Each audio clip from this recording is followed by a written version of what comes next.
আসসালামু আলাইকুম, আমি আফিয়া নবী আশান্ত। আমাদের আজকের বিষয় অটিজম শিশু সার্বিক ব্যবস্থাপনা।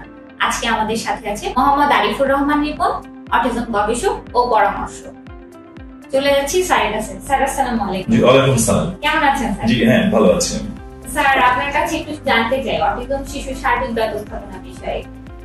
হ্যাঁ জি, আপনি জানেন যে এই অটিজম শিশুর যে বিষয়টি রয়েছে যে এদের কিছু বিশেষ বৈশিষ্ট্য পরিলক্ষিত হয়, অর্থাৎ সাধারণ শিশুদের আমরা যা দেখি এই শিশুদের মধ্যে আসলে আমরা দেখতে পারি না। তার মধ্যে কিছু কিছু বৈশিষ্ট্য আছে, কোনো কোনো বৈশিষ্ট্য আছে যেগুলো খুবই চ্যালেঞ্জিং কিছু বৈশিষ্ট্য পাওয়া যায়।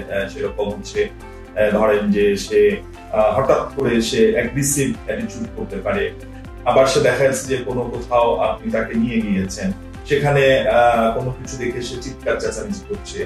আবার একটি বিষয় হয় যে এই বাচ্চাদের নতুন কিছু সে সহজে গ্রহণ করতে পারে না।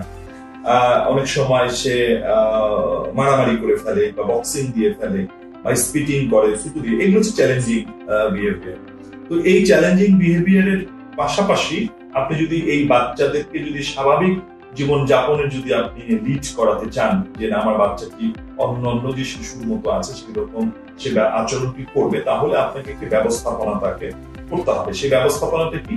সেই ব্যবস্থাপনাটা হচ্ছে যে প্রথমে আমাকে আসলে আইডেন্টিফাই করে ফেলতে হবে যে আমার বাচ্চাটি আসলে কোন ধরনের বৈশিষ্ট্যের ভিতর আছে। আমরা কিন্তু দেখবো যে কোনো কোনো সময় আমাদের এই বাচ্চাদের ভিতরে অনেক ধরনের অ্যাগ্রেসিভ বিহেভিয়ার দেখা যায়। হ্যাঁ, অনেক বাচ্চা দেখা যায় অনেক চিল্লাচিল্লি করে, অনেক বেশি রাগ হয়ে যায়। হ্যাঁ, তো এটি হচ্ছে অ্যাগ্রেসিভ, এবং অনেক সময় বক্সিং ও সে কাউকে মেরে বসে। আবার দেখা যায় যে সে রিপিটিটিভ বিহেভিয়ার তার ভিতরে আমরা দেখতে পাই, তাই না? রিপিটিটিভ অনেক কিছু করে, যেরকম fan switch light on of করতে থাকে। হ্যাঁ, মানে যেটি হচ্ছে যে আপনি যদি দেখবেন যে এই বাচ্চারা অনেক সময় এই লাইট নিয়ে সে খেলে, হ্যাঁ, তো একই ধরনের আচরণ বারবার করে। তো এইরকম যদি আপনি আপনার এই বাচ্চাদের ভিতর যদি আচরণটি দেখেন, তাহলে আপনার আসলে কি করতে হবে? আপনাকে যেটা করতে হবে, এই আচরণটি যেন সে আর না করে, এই আচরণটি যেন তার প্রতিবারে সে না ঘটায়, তাহলে সেটাকে আপনাকে একটা ব্যবস্থাপনার মধ্যে নিয়ে আসবে। এই ব্যবস্থাপনাটাতেই আপনি যদি বাচ্চাটাকে ফেলে দিতে পারেন, অর্থাৎ এটিকে আমরা যদি ওই আচরণিক বিষয়টাকে যদি আমরা নিয়ে আসি, তাহলে সেটাকে আমাদেরকে বলা হয় ABA, অ্যাপ্লাই বিহেভিয়ার অ্যানালাইসিস। অর্থাৎ আপনি তাকে প্রথমে অ্যানালাইজ করবেন যে আপনার বাচ্চার ভিতর কোন ধরনের আচরণ দেখা যাচ্ছে, তারপরে সেই আচরণের উপর ভিত্তি করে আপনি তাকে ব্যবস্থাপনাটা দেবেন। ধরা যাক যে আপনার বাচ্চাটি সবসময় ডিগবাজি খাচ্ছে।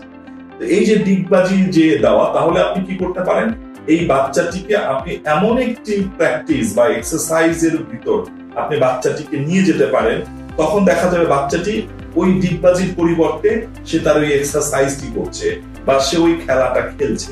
হ্যাঁ, এইরকম করে আপনার এই ক্যারেক্টার গুলোকে আপনাকে ধরে ধরে তার ব্যবস্থাপনাটা করতে হবে। মানে প্রতিটি কাজ যেটা আমরা আসলে পছন্দ করছি না, সেটা পরিবর্তন অন্য কোনো কাজ করা হবে।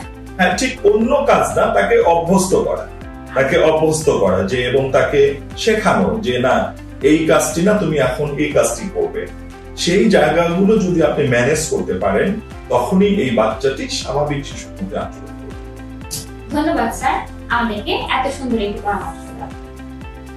আপনাদেরকেও সবাইকে ধন্যবাদ আমাদের সাথে থাকার জন্য। আবার দেখা হবে নতুন কোনো টপিক। ধন্যবাদ।